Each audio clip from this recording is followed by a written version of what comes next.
Ciao a tutti, oggi ci troviamo a Bassano del Grappa, per l'esattezza a Contrà di San Michele. Siamo qui per visitare la cascata di Silan e l'eremo di San Bovo.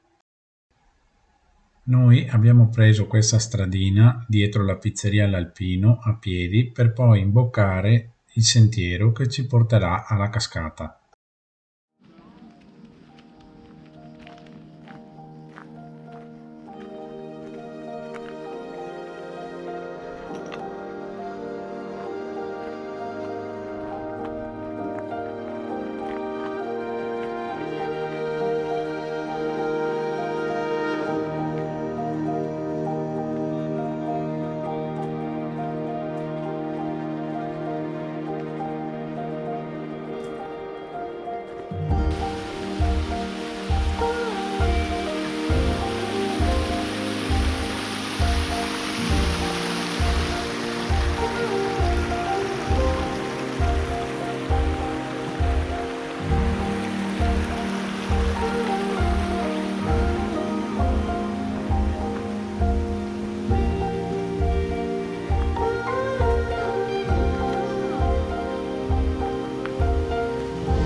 Su a destra poi andremo all'eremo.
Qui seguiremo per Privà per poi prendere l'omonima contrada. Il giro totale è poco più di 5 km.